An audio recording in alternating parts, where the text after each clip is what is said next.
श्रीरामचन्द्रं शरणं प्रपद्ये श्रीरामदूतं शरणं प्रपद्ये।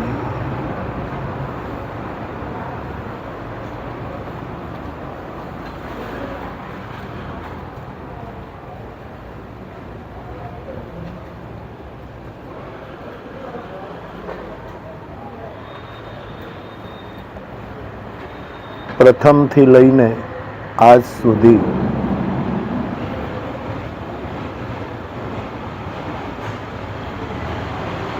પ્રસિદ્ધિથી સદાય દૂર રહીને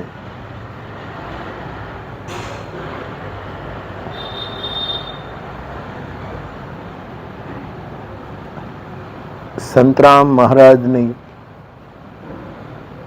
આ સિદ્ધ પીઠ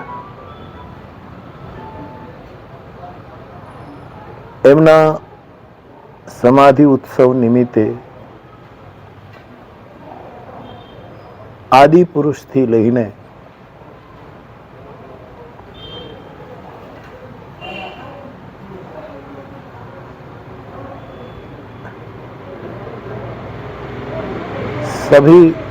સૌ સમાધિઓને એની અખંડ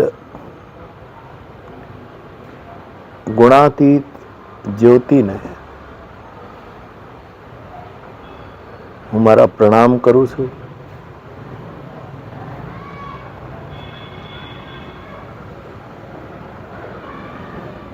આ સેવા અને સ્મરણની પીઠ પર વિરાજિત વર્તમાન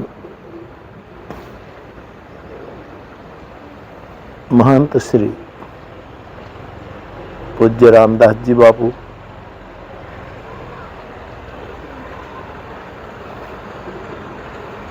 સંતરામ મંદિર અને એમની શાખાઓના સૌ સંતો,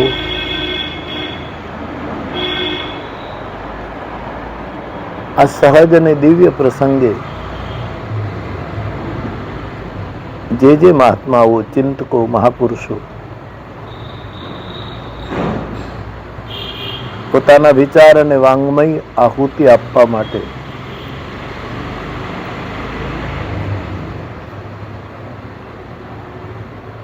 પધારે છે, બધા જ મહાપુરુષોના ચરણોમાં પણ મારો પ્રણામ. અને સંતરામ મંદિરનો સમગ્ર સેવક સમુદાય તથા સૌ શ્રોતા ભાઈ બહેનો, આપ સૌને મારા પ્રણામ. જય સિયારામ. આગળની થોડી વ્યસ્તતાને લીધે ઉપરાંત અનિવાર્ય ધર્મ સંકટીય કાર્યો આવવાને લીધે હું રૂબરૂ મહારાજની સમાધિ અને એ પરમ જ્યોતિને પ્રણામ કરવા, પૂજ્ય રામદાસજી બાપુના આશીર્વાદ લેવા અને સંતોના પ્રવચનો સાંભળવા આવી શક્યો નથી. એની પીડા પણ ખરી. ક્ષમા પ્રાર્થી છું. મારા આ વાંગ્મય પુષ્પને આ સમાધિ મહોત્સવ નિમિત્તે હું મારા હૃદયની ઊંડી શ્રદ્ધા સાથે સમર્પિત કરું છું. આપ સૌ જાણો છો, આ સ્થાનમાં સમાધિસ્થ પરમ પૂજ્ય નારાયણદાસજી બાપુ ની આશીર્વાદક છાયામાં ઘણી વખત ભગવદ્ ગુણગાન ગાવાનો અવસર મળ્યો છે. વર્તમાનમાં પૂજ્ય રામદાસજી બાપુના વડપણ નીચે પણ કથાનું ગાયન થયું છે. આ સ્થાન વર્ણ, જાતિ, વર્ગ, સંપ્રદાય, જુદી જુદી સાધના પદ્ધતિ, જુદી જુદી પોતપોતાની પરંપરાઓ, એ બધાનું શ્રદ્ધા સ્થાન રહ્યું છે. એ સૌ કોઈ જાણે છે.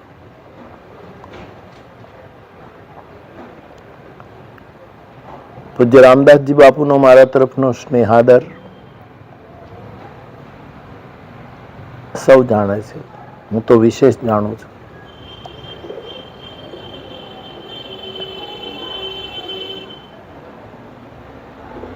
મારા થોડાક શબ્દો દ્વારા હું આપની સાથે સંવાદ કરવા જઈ રહ્યો છું. અને એ પણ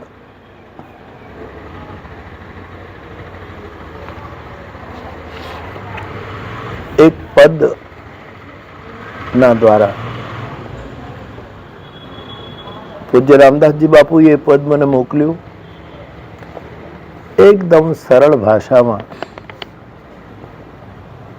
સામાન્યમાં સામાન્ય માણસ પણ પોતાની આધ્યાત્મિક યાત્રા કરી શકે એવું એ નિર્મળ પદ. એમાં ગુરુ કૃપાથી મને જે સમજ પડી હોય, મને જે લાગ્યું હોય તે આ ઉત્સવ નિમિત્તે એક અંજલિ રૂપે હું એના વિશે કંઈક સંવાદ કરું.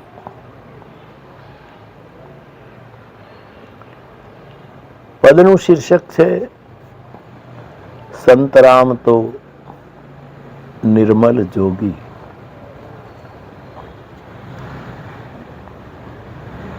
સારા સંગીતકાર, સારા ભજનિક, સારી રીતે કમ્પોઝ કરી શકે એવા સંગીતના મર્મજ્ઞો, ગાયકો, વાદકો, અને બહુ જ સારી રીતે પ્રસ્તુત કરી શકે. હું મારી રીતે કોશિશ કરીશ. અને હું બાપુને પ્રાર્થના પણ કરું કે બાપુ, આખી પરંપરામાં કેટલી મોટી પદરચનાઓ થઈ છે, એ ખાલી શબ્દ અક્ષર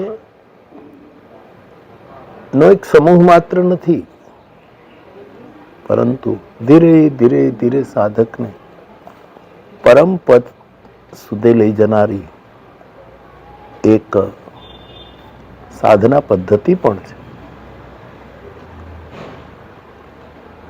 આ પદના શબ્દોનો આપણે થોડોક રસાસ્વાદ લઈએ. સંતરામ તો નિર્મલ જોગી, આશા રહિત ઉપાધિ રે, સંતરામ તો નિર્મલ જોગી. જેના રે ઉપર મહેર કરી છે,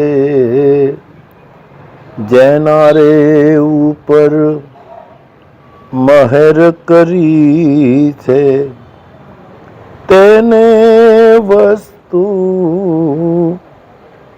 લાધી રે, સંતરામ તો નિર્મલ જોગી. પ્રારંભ જ કેટલો નિર્મળ અને સરળ છે. પદમાં આમ તો વ્યાખ્યા કરવાની પણ જરૂર નહીં, ભાષ્ય કરવાની પણ જરૂર નહીં, થોડાક અભ્યાસની જરૂર છે. સંતરામ તો નિર્મલ યોગી છે. આમાં એક પ્રશ્ન ઉભો થાય છે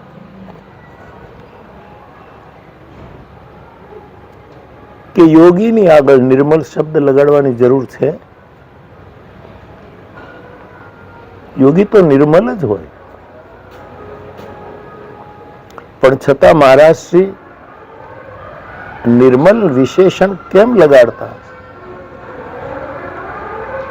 અને સાધુનો એક એક શબ્દ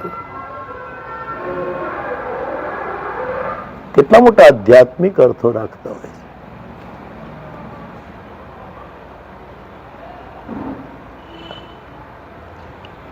આપણી આધ્યાત્મિક યાત્રામાં એવા કેટલાય પ્રસંગો આપણે જોઈ શકીએ છીએ કે યોગી પણ યોગ ભ્રષ્ટ થયા છે. તુલસીદાસજી તો કહે છે કે માણસ હરિભજન ન કરે તો એનો યોગ કુજોગ છે, એનું જ્ઞાન અજ્ઞાન છે.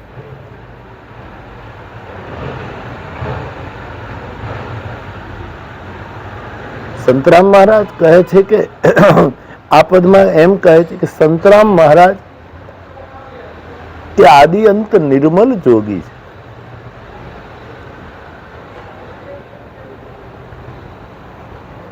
મેં હમણાં જ કહ્યું તેમ કે આ પ્રસિદ્ધિ મુક્ત સિદ્ધ પીઠ છે, પરંતુ यहाँ सिद्ध पीठ નો अर्थ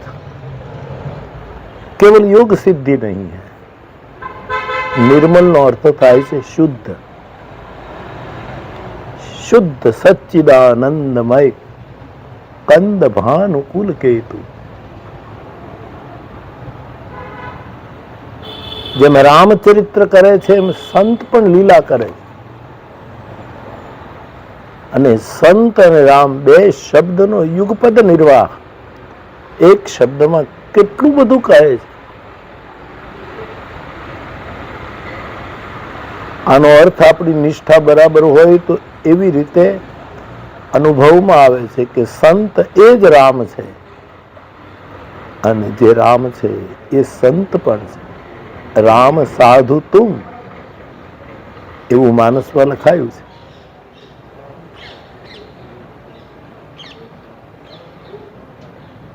સંત રામ નિર્મલ યોગી છે, શુદ્ધ યોગી છે.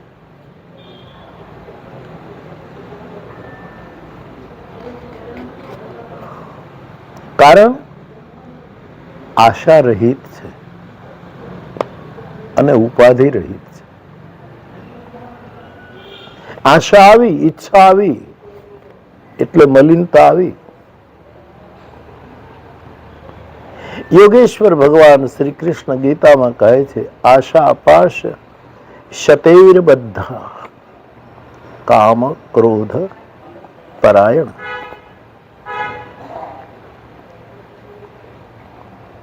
આશા આવે એટલે ઉપાધિ આવે. આપણા સંતરામ મહારાજ આશા અને ઉપાધિ રહિત છે. સમાધિ સુધી કેમ પહોંચાય સાહેબ? એના થોડાક પડાવો છે.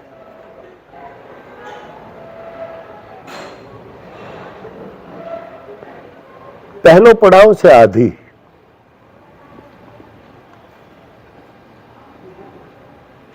આધિનો એકદમ સ્થૂળ અને લૌકિક અર્થ કરું તો આપણા ગામડાના લોકો જાણે છે કે એવી એક પીડા હોય છે કે જે ઘણા માણસોને માથું દુખે તો અડધું માથું દુખે, એને આધા શીશી કહે છે. આખું માથું ન દુખે, અડધું દુખે.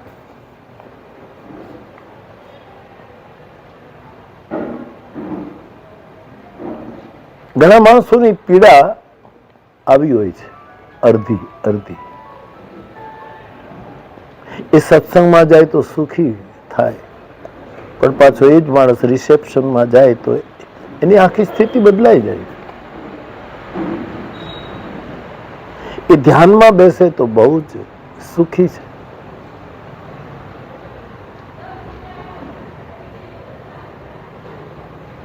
પણ કોઈ એવા સંઘમાં જાય તો એ દુખી છે. એટલે આધિના પડાવને જે પાર કરે,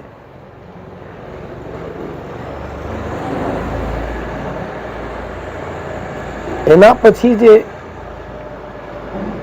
એક સ્થિતિ આવે છે એ વ્યાધિ છે. અને વ્યાધિ બે પ્રકારની હોય.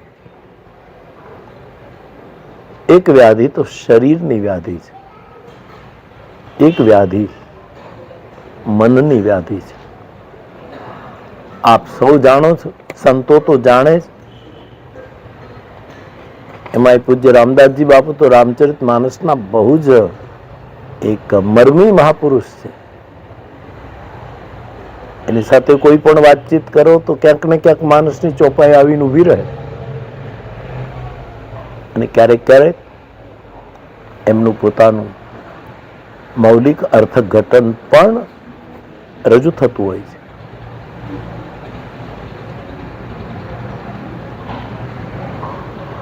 શરીરની વ્યાધિ માટે આજનું મેડિકલ સાયન્સ, આપણું આયુર્વેદ, આજની એલોપેથી, હોમિયોપેથી, નિસર્ગોપચાર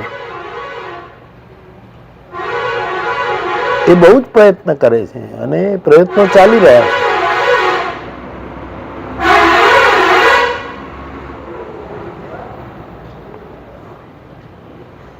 એના અનેક ઉપચારો છે. લાંબા સમયે, ઓછા સમયમાં સફળતા મળે એવી કેટલીય ઔષધિઓ છે, શોધાઈ રહી છે. પણ મનની વ્યાધિનું શું? અને આપ સૌ જાણો છો, રામચરિત માનસનો અંતિમ પ્રશ્ન ગરુડનો છે.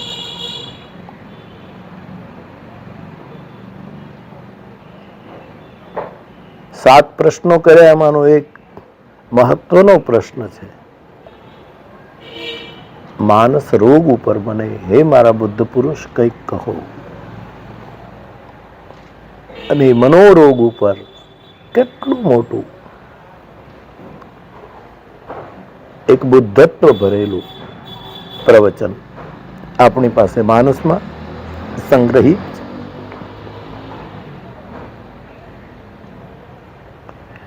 જે આશારહિત થયો એની આધી ગઈ, આશારહિત થયો એની ઉપાધિ પણ ગઈ.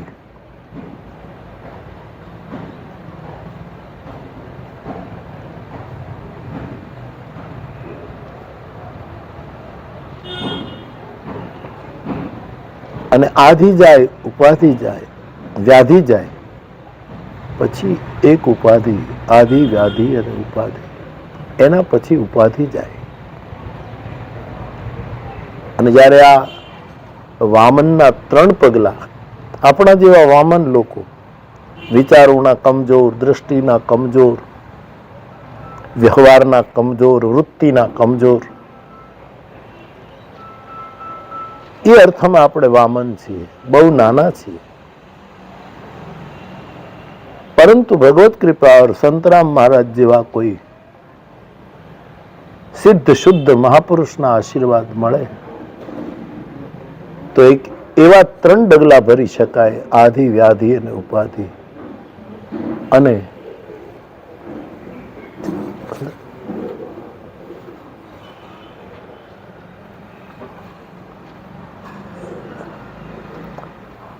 આધિ, વ્યાધિ અને ઉપાધિ, આ ત્રણેયનું અતિક્રમણ કરીને સ્નેહપૂર્વક, આક્રમક બનીને નહીં, એ સમાધિ સુધી પહોંચે છે. એટલે સંતરામ મહારાજની તો આ નિર્મલ જોગીની સમાધિ છે. તો સંતરામ તો નિર્મલ જોગી, આશા રહિત ઉપાધિ રે, જેના રે ઉપર મહેર કરી છે, તેને વસ્તુ લાધી રે. હવે સાહેબ, આ આ પ્રક્રિયા, આ સાધના પ્રક્રિયા ગુરુ કૃપાથી સાધનો દ્વારા પણ થઈ શકે, ચોક્કસ. જેમ કે ભગવાન પતંજલિ કહે કે યમ નિયમ આસન પ્રાણાયામ પ્રત્યાહાર ધ્યાન ધારણા સમાધિ સુધી પહોંચવાની એક મોટી પ્રક્રિયા. પરંતુ એ પ્રક્રિયાથી પાર થયા પછી પણ કોણ એ યોગના શિખરે પહોંચ્યું છે? મુશ્કેલ છે, દુર્લભ કદાચ નથી, પણ દુર્ગમ તો બહુ જ છે. ત્યારે રામચરિત માનસમાં એક પંક્તિ છે, યહ ગુણ સાધન તે નહીં હોય. ક્યારેક ક્યારેક આ સાધનોથી નથી થતું, તુમરી કૃપા પાવ કોઈ કોઈ. એટલે આ પદમાં કહેવાયું કે જેના રે ઉપર મહારાજે મહેર કરી છે,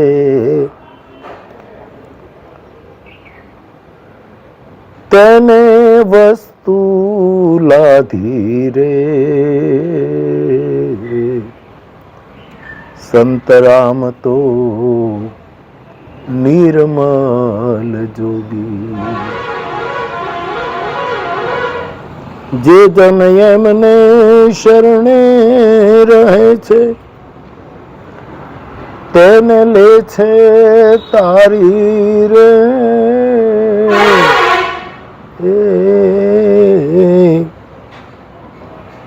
ધર્મરાયના દૂત આવે, તેને રાખે વારી રે. સંતરામ તો નિર્મલ જોગી. જે જન એને શરણે જશે એને તારશે. રામચરિત માનસમાં શરણાગતિનો કેટલો મોટો મહિમા બતાવે. સાધક ગમે તેવો હોય,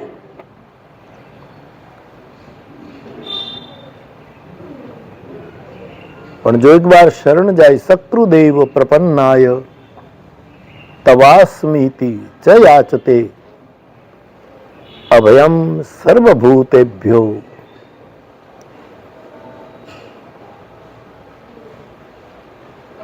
એક વાર કોઈ પ્રણામ કરીને શરણે જાય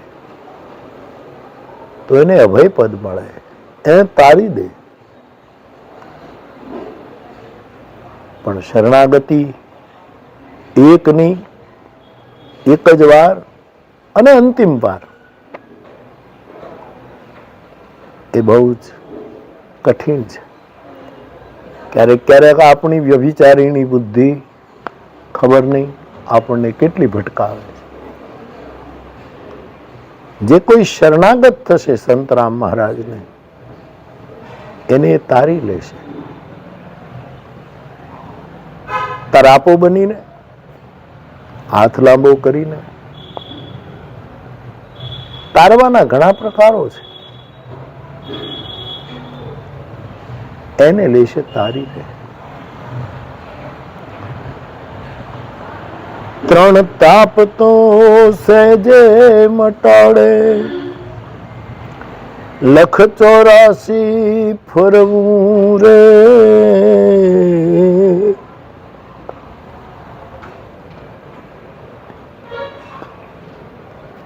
દયા કરીને વસ્તુ આલે, તેનું સાધન કરવું રે.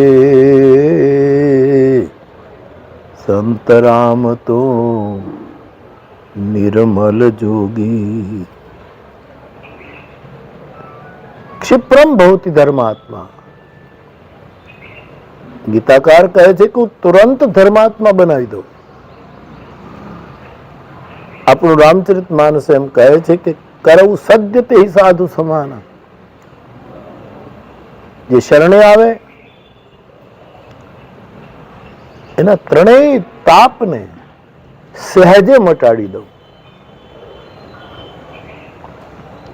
અંધકાર હોય ને દીપ પ્રગટાવીએ ત્યારે દીવાને કોઈ પ્રયાસ નથી કરવો પડતો. પ્રકાશ સહજ રીતે અંધકારનો નાશ કરે છે. એમ સદગુરુ બુદ્ધ પુરુષ અહીં સંતરામ મહારાજ એ ત્રણેય તાપને સહેજે મટાડે. મટાડે એટલે નિર્મૂલ કરે. ઘણા સાધનો એવા હોય કે વિઘ્નોને દૂર કરી શકે પણ નિર્મૂલ ન કરી શકે. વિઘ્નોને હરાવી શકે પણ કાયમી એને સમાપ્ત ન કરી શકે. આ પદ કહે છે કે સંતરામ મહારાજ તો સહેજે મટાડી દેશે, ચપટી વગાડતા મટાવી દેશે. આજ પણ સંતરામ પરિવારમાં પરંપરામાં આપણે જોઈએ છીએ કે મહારાજ શ્રી બેઠા હોય, નારાયણદાસજી બાપુ બેઠા હોય ત્યારે પણ ને બાપુ બેઠા હોય ત્યારે પણ કોઈ પણ પોતાની વેદના આપે, સંકટ, પોતાના કંઈ પણ પ્રોબ્લેમ લઈને આવે તો બાપુની ગાદી પાસે એક પેલું રાખે છે, એમાં અનેક નાના જુદા જુદા કલરની કાંઈક એક બે વાક્યો લખેલી પેલી હોય ચિઠ્ઠી હોય છે, એમાંથી સહજ લઈને એક ચિઠ્ઠી આપી દે કે લે ભાઈ આમ કરજે. અને શ્રદ્ધાથી એમ કરનારાના અનેક દ્રષ્ટાંતો છે કે એની સમસ્યાઓ જતી રહી, સહેજે મટાડે. લખચોરાથી ફરવું એ તો મટાડે જ, પણ બીજું જે મટાડે છે સહેજે 84 લક્ષના ફેરા એના ખતમ કરી દે.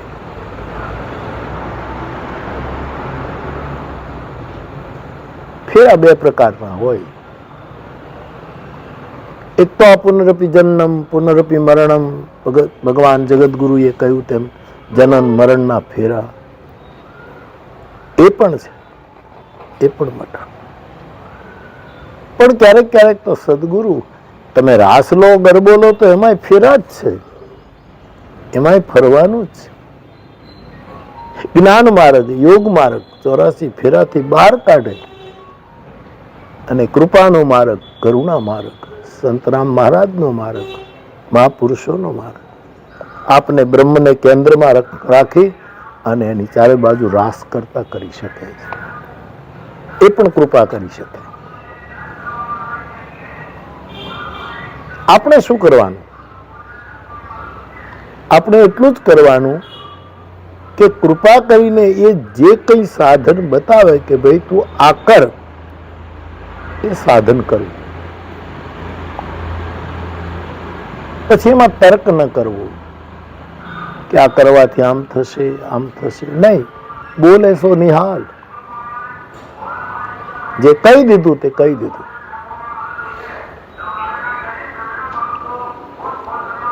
દયા કરીને વસ્તુ આલે તેનું સાધન કરવું રે. પરમારથને દેખ ધર્યો છે, પાવન કરવા પ્રાણી રે. મુખમાંથી વચન ઓચરે, જાણે વેદની વાણી રે. સંતરામ તો નિર્મલ જોગી. મહાપુરુષોએ શું કામ દેહ ધારણ કર્યું? પરોપકારાય સદૈવ કાર્ય, પરોપકારાય વહંતિ નદ્ય, પરોપકારાય વિભાતિ સૂર્ય, પરોપકારાય ફલંતિ વૃક્ષ, પરોપકારાય સદૈવ કાર્ય. આ તો એક શીખ છે કે ભાઈ નદીઓ પરોપકાર માટે વહે છે, વૃક્ષો પરોપકાર માટે ફળ આપે છે, સૂર્ય પરોપકાર માટે જ પ્રકાશ આપે છે. એટલે આપણે પરોપકાર માટે બધું કરવું જોઈએ. પણ સાધુ બુદ્ધ પુરુષ, તો પરોપકાર માટે જ એનો દેહ જ પરોપકારી છે. અહીંયા કહ્યું પરોપકાર ને માટે જેણે દેહ ધર્યો છે. રામચરિત માનસની અલૌકિક પંક્તિ છે. પર ઉપકાર વચન મન કાયા, સંત સહજ સ્વભાવ ખગરાયા. મન વચન અને કર્મથી પરોપકાર જ કરવો એ સાધુનો સ્વભાવ છે. જગતગુરુ શંકરાચાર્ય કહે છે, વસંતવત લોકહિતમ ચરંતા. વસંત ઋતુની જેમ સાધુ લોક મંગલ માટે, લોક સંગ્રહ માટે વિચરણ કરે છે. સંતરામ મહારાજે પરમાર્થ માટે દેહ ધર્યો અને જડ ચેતન પ્રાણી માત્ર એને પાવન કરવા, એને પવિત્ર કરવા માટે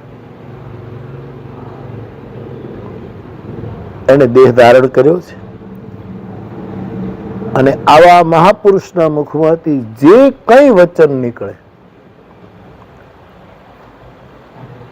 આ પદમાં કહ્યું છે કે જાણે વેદ વાણી. હવે આના બે અર્થ.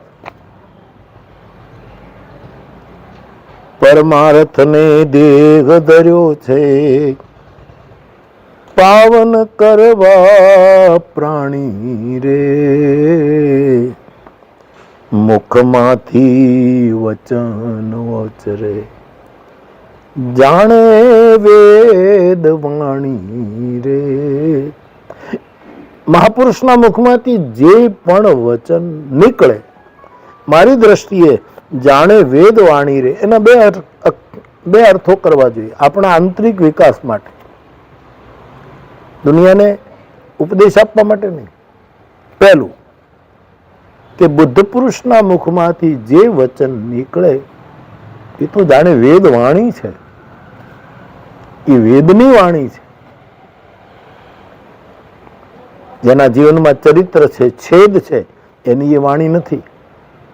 જે રાત દિવસ ખેદમાં જ જીવે છે કે મારું તો દુઃખ સિવાય કઈ, એની આ વાણી નથી. જેના જીવનમાં નક્ષિક ભેદ છે, એની આ વાણી નથી. જાણે વેદ વાણી, આ તો વેદની વાણી છે. આ એક અર્થ કે મહાપુરુષના મુખમાંથી જે વચન નીકળે એ તો જાણે વેદ વાણી છે. પણ વિનમ્રતાથી એક બીજો ગુરુકૃપાથી અભિપ્રાય આપું તો હું એમ કહી શકું કે સંતના મુખમાંથી જે વાણી નીકળે છે એને આ દુનિયા જાણી જ નથી શકતી, ખાલી વેદ જ જાણી શકે. જાણે વેદ વાણી, એને વેદ જ જાણે. વેદ જેટલું જાણે વેદની વાણી, એટલું બીજું કોઈ ન જાણી શકે. સનાતન ધર્મની આપણી વૈદિક પરંપરામાં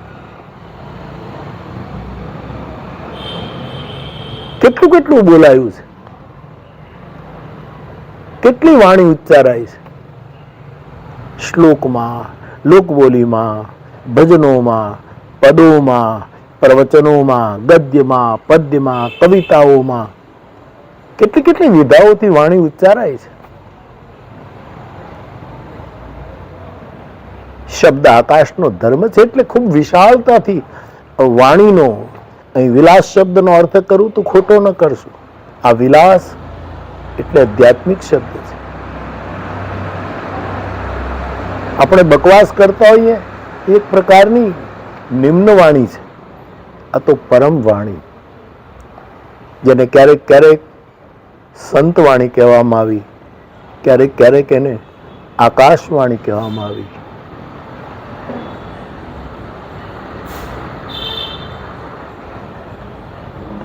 તો મહાપુરુષોની વાણીને વેદ જ જાણી શકે. વેદ જેટલું જાણી શકશે એટલું બીજું કોઈ નહીં જાણી શકે. વેદની રચના અપૌરુષેય છે, પરંતુ આપણે એમ કહીએ છીએ કે વેદો બ્રહ્માના મુખમાંથી નીકળ્યા છે.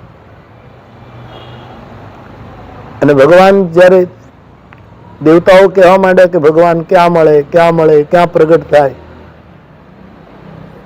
ત્યારે યોગીઓના પણ યોગી યોગેશ્વર ભગવાન શિવે કહ્યું કે હરિ વ્યાપક સર્વત્ર સમાના, પ્રેમ તે પ્રગટ હો હિ મેં જાના. પરમાત્મા વ્યાપક છે, સર્વમ ખલુ ઇદમ બ્રહ્મ હૈ છે. એ વાણી જ્યારે શિવજી બોલ્યા ત્યારે જેને વેદની રચના કરી એ બ્રહ્માજી એને સાધુ સાધુ કહીને પોતાની પ્રસન્નતા દે. કારણ કે વેદ રચયિતા, વેદ સર્જક બ્રહ્મા શિવની વાણીને જાણી શક્યા. શિવ છે યોગીશ્વર, યોગીઓના ઈશ્વર છે. સંત રામ તો નિર્મલ યોગી. તો યોગી બોલે જાણે વેદવાણી છે, જાણે વેદવાણી છે. મારી દ્રષ્ટિએ સાધુ બોલે એને ખાલી જાણે વેદવાણી, વેદની વાણી જ જાણી છે. વાત કરે છે વેદ પારની, કળી ન શકે કોઈ રે. એ વાત કરે છે વેદ પારની. એ તો 52 બોલે છે, એ બધાથી પર છે.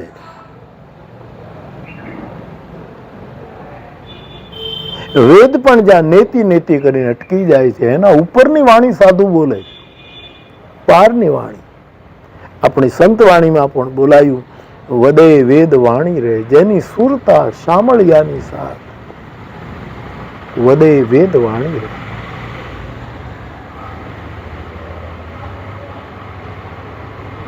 વેદ જે ન કહી શકે એની ઉપરની વાત સાધુ બોલે છે.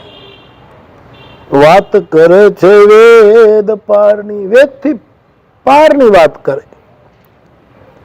કળી ન શકે કોઈ રે,